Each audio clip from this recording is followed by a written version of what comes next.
Reservation हटाओ आंदोलन का मैंने पेज देखा, तो वो लोगों का कहना ये है कि रिजर्वेशन मेरिट के अगेंस्ट है। ये आर्गुमेंट आप देखते हो कि लंबे समय से बार बार ये कहा जाता है कि रिजर्वेशन जो है मेरिट के अगेंस्ट है।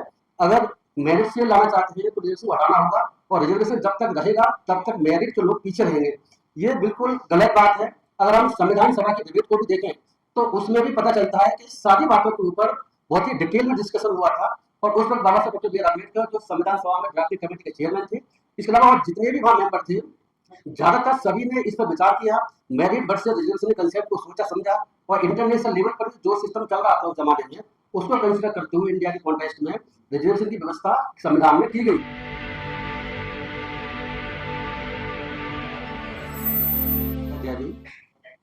और ये जो प्रेस कॉन्फ्रेंस बुलाई गई है उसका पर्पस ये है कि आरक्षण के ऊपर अब कुछ लोग हैं, कुछ संगठन हैं जिन्होंने इंस्टाग्राम पे फेसबुक पेज बनाया हुआ है, इंस्टाग्राम पेज बनाया हुआ है, जिसके सब्सक्राइबर अभी हम देख रहे हैं, अभी देख करके आए हैं तो 5.8 मिलियन के आसपास है।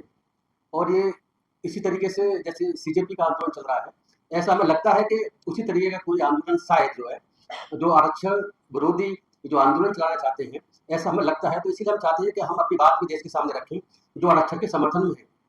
रिजर्वेशन कोई छोटी मोटी चीज नहीं है। हमें पहले समझना होगा कि रिजर्वेशन आखिर जो है क्यों आया, और रिजर्वेशन की जरूरत क्यों थी, और अभी भी क्यों बनी हुई है। अगर हम देखें कि बहुत लंबे समय से जो SC ST का वर्ग है, खासतौर से OBC के वर्ग को भी नौकरियों में रिप्रेजेंटेशन या एजुकेशन इंस्टीट्यूशन में एडमिशन में, या इसके अलावा हम देखें कि जो जो वो है विधायिका है, वहां भी रिजर्वेशन पहले नहीं हुआ करता था, बहुत पहले बात कर रहे हैं आपसे। तो उस वक्त क्या पोजिशन थी कि ये वर्ग जो है कभी भी आ नहीं पाता था। इसके लिए संविधान सभा में पहले भी बहुत सारी बातें चली, तो संविधान सभा के बनने के बाद आर्टिकल 64 और आर्टिकल 54 को लाया गया, और जिसके बाद में रिजर्वेशन नौकरियों में मिलता है SC ST वर्ग को और OBC को भी। इसके अलावा जो एडमिशन इंस्टीट्यूशन से उसमें एडमिशन में मिलता है। इसके अलावा हम देखें तो जो लोकसभा में विधानसभा में भी रिजर्वेशन की व्यवस्था संविधान के तहत की गई है। तो मैं एक बात देख रहा था कि ये जो रिजर्वेशन हटाओ आंदोलन का मैंने पेज देखा, तो वो लोगों का कहना है कि रिजर्वेशन मेरिट के अगेंस्ट है। ये आर्गुमेंट आप देखते हो कि लंबे समय से बार बार ये कहा जाता है कि रिजर्वेशन जो है मेरिट के अगेंस्ट है। अगर मेरिट से लाना चाहते हैं तो रिजर्वेशन हटाना होगा, और रिजर्वेशन जब तक रहेगा तब तक मेरिट के लोग पीछे रहेंगे। ये बिल्कुल गलत बात है। अगर हम संविधान सभा की डिबेट को भी देखें तो उसमें भी पता चलता है कि सारी बातों के ऊपर बहुत ही डिटेल में डिस्कशन हुआ था। और उस वक्त बाबा साहब डॉक्टर बी आर अम्बेडकर जो संविधान सभा में ड्राफ्टिंग कमेटी के चेयरमैन थे, इसके अलावा और जितने भी वहां मेंबर थे, ज्यादातर सभी ने इस पर विचार किया, मेरिट वर्सेस रिजर्वेशन कंसेप्ट को सोचा समझा, और इंटरनेशनल लेवल पर जो सिस्टम चल रहा था उस जमाने में उसको कंसिडर करते हुए इंडिया के कॉन्टेक्स्ट में रिजर्वेशन की व्यवस्था संविधान में की गई। और मैं आपको बता दूं कि BK पवित्रा का जजमेंट 2019 के आसपास का है सुप्रीम कोर्ट का, उसमें ये बड़ा अच्छा डिस्कशन है इस बात के लिए कि रिजर्वेशन का मेरिट के अगेंस्ट है।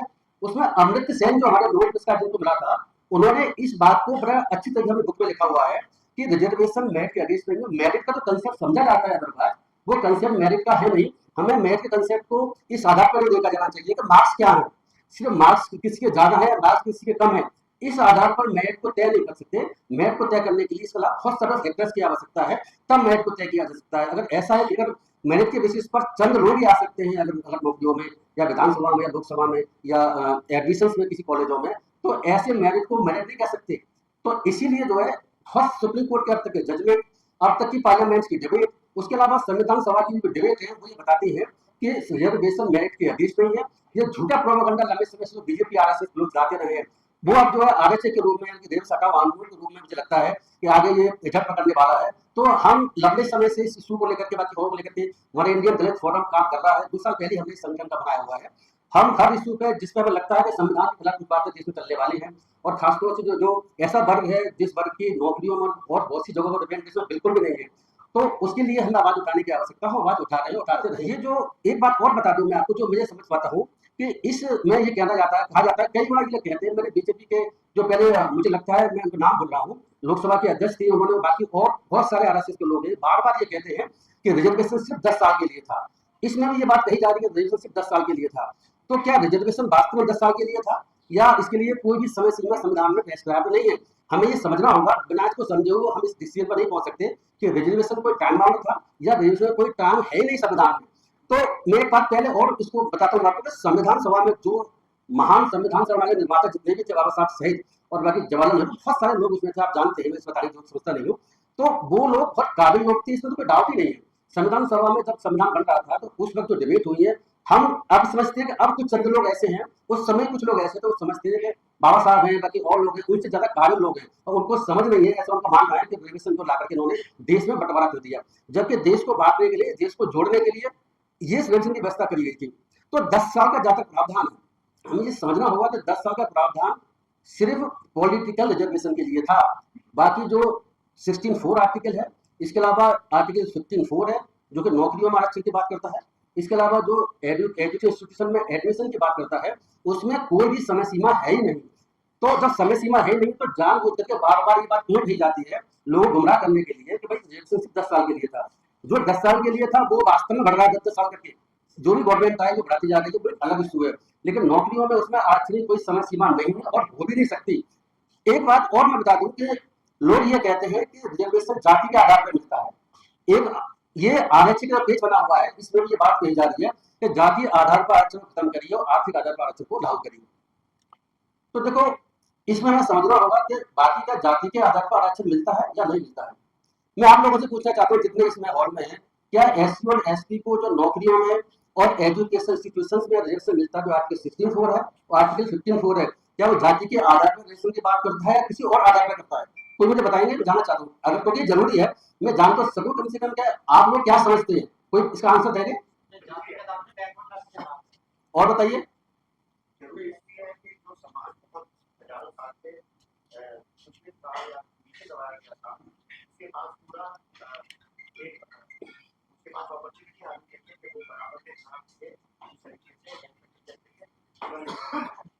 नहीं, मेरा क्वेश्चन दूसरा है। मेरा क्वेश्चन ये है कि आरक्षण जो मिलता है नौकरियों में और शैक्षिक संस्थाओं में एडमिशन में जाति के आधार पर मिलता है या किसी और आधार पर मिलता है? किसी का क्वेश्चन।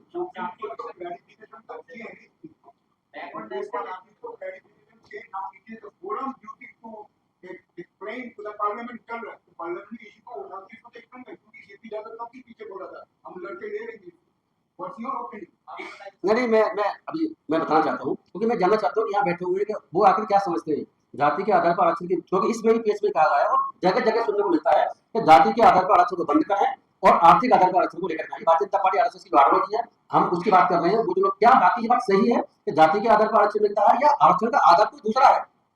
कोई और बता सकते हैं, फिर मैं बात करता हूँ।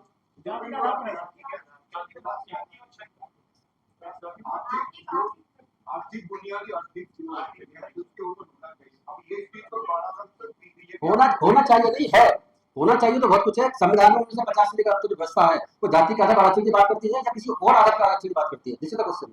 इकोनॉमिकली जो देखिए ऐसा है, मैं इसीलिए देखो प्रेस कॉन्फ्रेंस करने का मतलब ये भी है कि संवैधानिक व्यवस्था को, संवैधानिक जो बात है उनको आप लोगों तक देश के सामने रखा जाए। ये जो प्रोपेगेंडा चल रहा है झूठा, जो बहुत लंबे समय चल रहा है, चल रहा है लंबे समय चल रहा है, जाति के आधार पर आरक्षण मिलता है, आरक्षण 10 साल के लिए था, आरक्षण मेरिट के अगेंस्ट है, बहुत सारे तर्क है लोग, आरक्षण देश को बांटता है, आरक्षण नहीं होगा तो देश जुड़ेगा बटेगा नहीं, इस तरह की कहानी लोग कहते आ रहे हैं। हमें इसकी बात अपनी जरूर समझ में समझी, इसलिए प्रेस कॉन्फ्रेंस बुलाई गई है। तो देखिए, अगर आप संविधान के आर्टिकल 16(4) को देखें तो सबसे पहले आर्टिकल वही था जो कि रिजर्वेशन की बात करता है, वो बात करता है बैकवर्ड क्लासेस के बेसिस पर। What is backward class? यानी कि पिछड़े वर्ग, पिछड़ी जाति नहीं। बैकवर्ड कास्ट वर्ड का इस्तेमाल नहीं संविधान में आर्टिकल 16(4) में को है बैकवर्ड क्लासेस।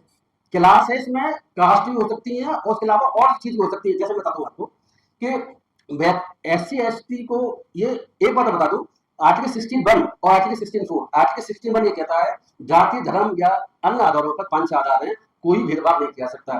तो फिर रिजर्वेशन की व्यवस्था कहां से आ गई? रिजर्वेशन क्या जाति के आधार पर भेदभाव नहीं होगा? तो 16(4) कहता है कि नहीं, अगर स्टेट चाहता है तो वो बैकवर्ड क्लासेस को रिजर्वेशन की व्यवस्था कर सकता है, उनका प्रतिनिधित्व पर्याप्त नहीं है नौकरियों में, तो ये संविधान में लिखा हुआ है। तो बैकवर्ड क्लास फिर समझ लें क्योंकि बड़ा जरूरी है। बैकवर्ड क्लास ये सुप्रीम कोर्ट में 50 से लेकर अब तक डिबेट, ये जो आर्गुमेंट कई बार चला, अनगिनत बार।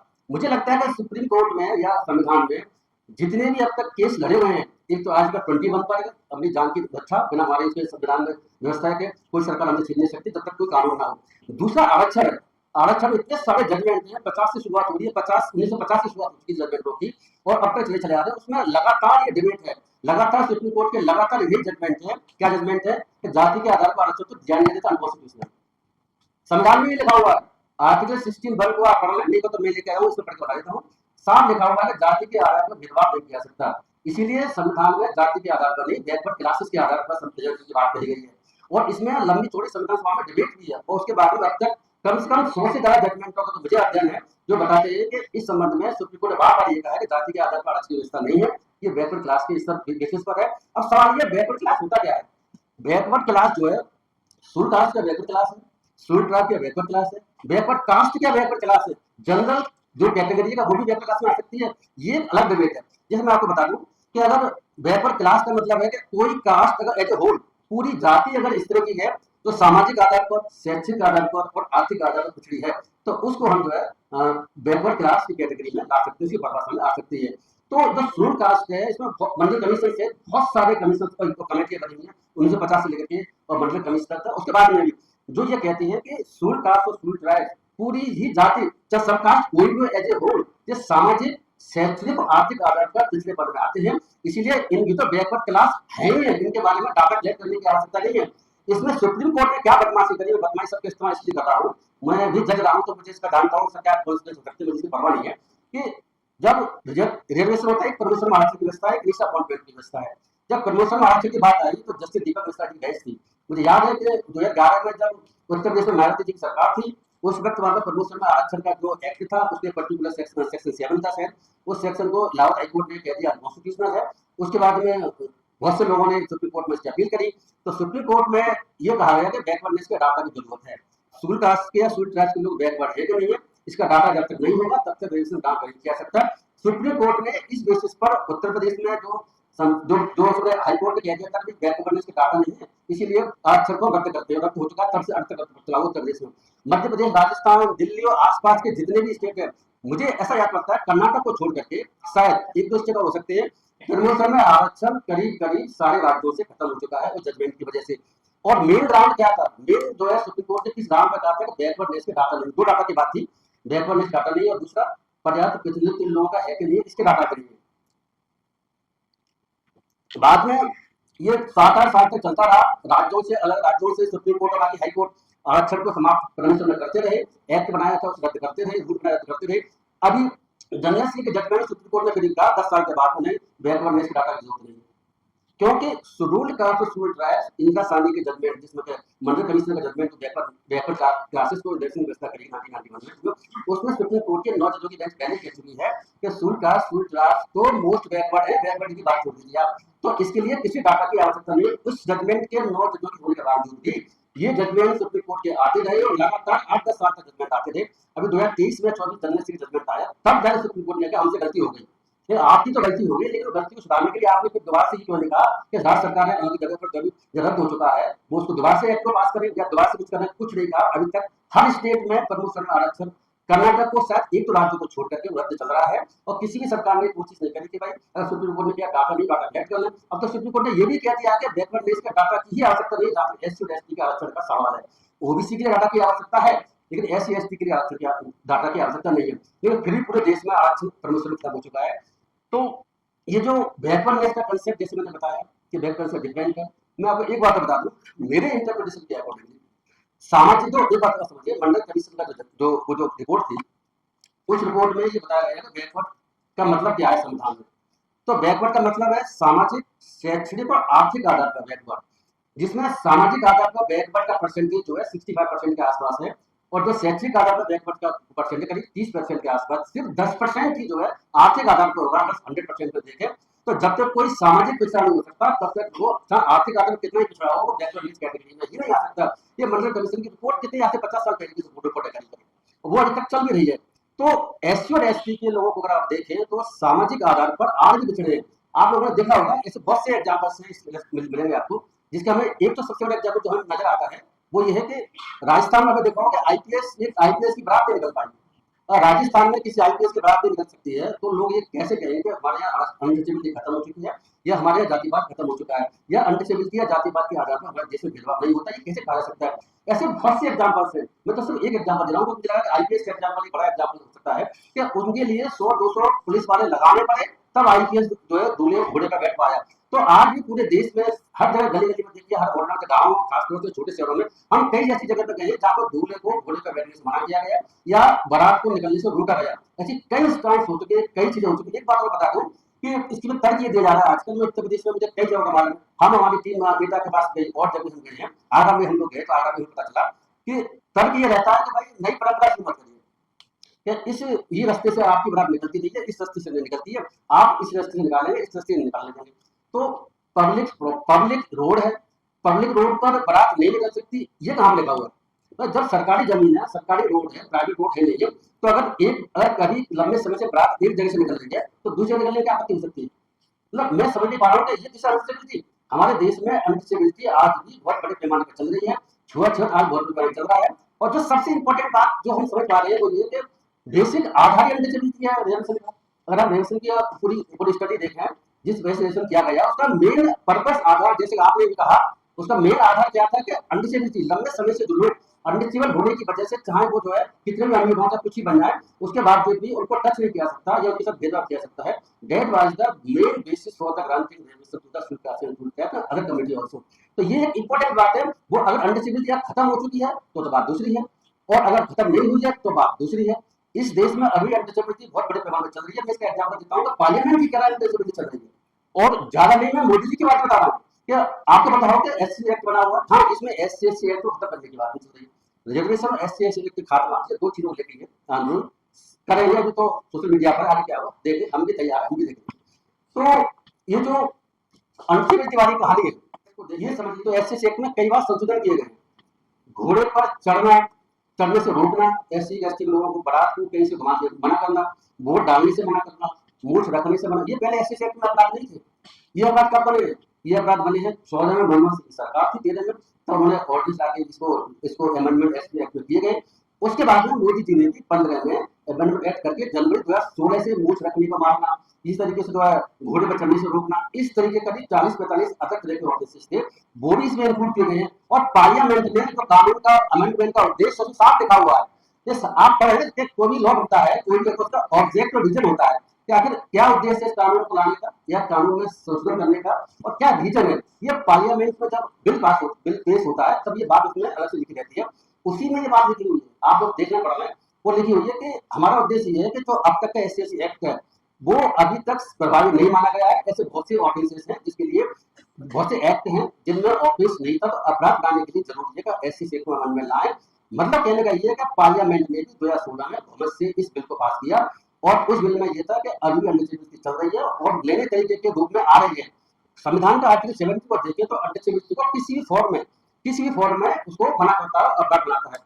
तो इसीलिए ये एक्ट लेके आ रहे हैं जिसमें कि लोग मना करते हैं एससी एक्ट को खत्म करिए। ये खत्म नहीं होगा, चाहे कुछ भी हो जाए, जब तक अनडिसेबिलिटी चलती रहेगी ये एक्ट चालू रहेगा। चाहे ये लोग 50 लाख नहीं, ये चाहे 50 करोड़ इकट्ठे हो जाए तब ये खत्म हो सकता ना, आज से खत्म होगा। जब तक अनडिसेबिलिटी और छुआछूत देश में चलती रहेगी, सामाजिक भेदभाव चलता रहेगा, तब तक ये कुछ भी खत्म नहीं हो सकता, चलता रहेगा। मैं हाँ एक बात मेरे इंपॉर्टेंट बताने की जो मैं बीच में मिस कर गया, जो बैकवर्डनेस की बात करते थे, जैसा ही बताया कि एससी और एसटी को एज ए होल पूरी जाति को बैकवर्ड समझा गया, ये सुप्रीम कोर्ट भी कह रहा है, पार्लियामेंट भी कह रही है और संविधान सभा की डिबेट भी कर रही है। अब आप ये समझे कि बैकवर्ड कास्ट का इस्तेमाल नहीं, तो बैकवर्ड क्लास में एससी एसटी के आ सकते हैं, तो बैकवर्ड कास्ट के भी आ सकते हैं और अन्य भी आ सकते हैं। अभी विवाद चल रहा है, बीजेपी सरकार चल रही है, तो कर्नाटक में कुछ राज्यों में आपको पता होगा मुसलमानों को आरक्षण दिया गया था, उस आरक्षण को वहां हाईकोर्ट रद्द कर दिया, सुप्रीम कोर्ट में मामला पेंडिंग है।